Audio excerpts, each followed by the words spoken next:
भैया मोबाइल नीचे रखो अपने। अरे तुम भी नीचे कर लो, इसे ये तुम पीछे हटो। आप लोग पीछे हो जाओ भाई, थोड़ा पीछे हो जाओ, आ जाओगे।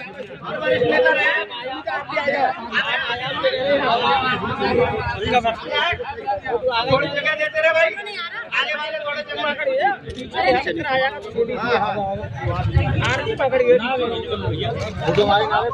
हो गया जी।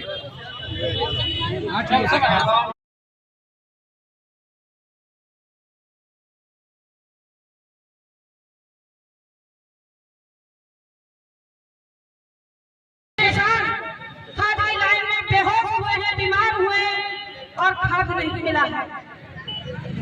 वो किसान की कितनी दुर्दशा हो गई है, जैसे जैसे फसल तैयार करता है तो उसे सार खा जाता है, सारों से बचाता है तो उसे दाम नहीं मिलता, मंडी लेकर जाता है और कम दाम में बेचकर आ जाता है। उसके सामने अनेकों समस्याएं हैं।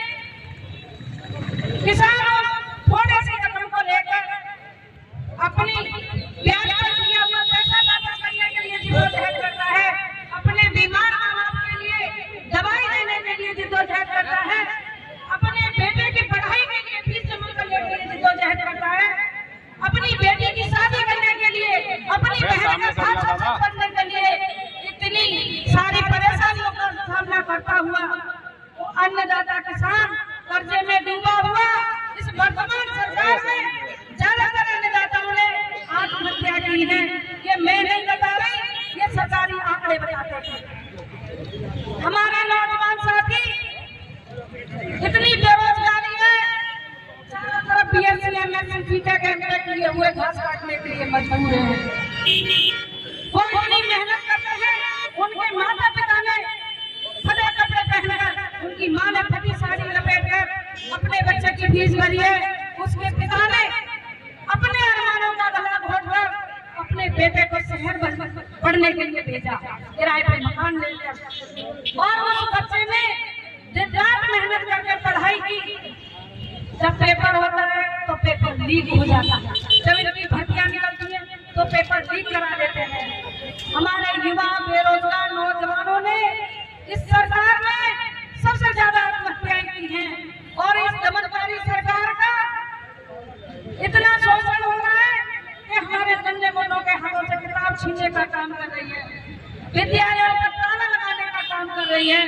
और आप देखिए, इतनी अपने देश की कभी दुर्दशा नहीं हुई थी, जगह जगह मधुशाला और शराब खाने खोल दिए गए हैं।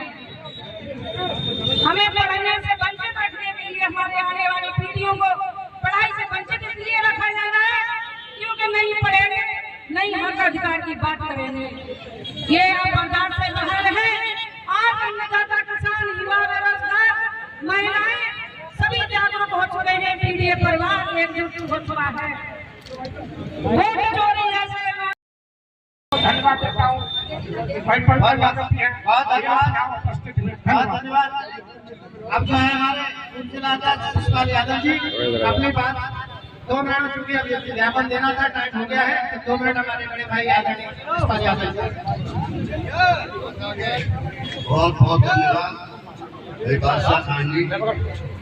साथियों, अध्यक्ष जी और सम्मानित साथियों,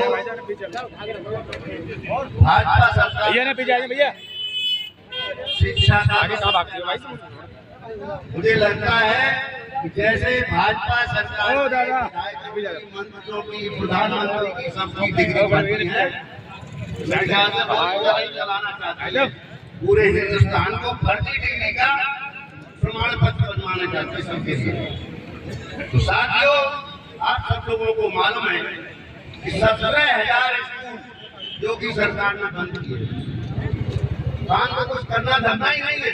इन्होंने जितने भी वायदे किए थे, एक भी वायदा पूरा नहीं हुआ। किसी भी बड़े से बड़े लीडर से भाजपा के से कुछ लीजिए, भाई मोदी सरकार के 2 काम गिना दीजिए जो उन्होंने कहा हो, एक भी काम कोई नहीं गिना पाता।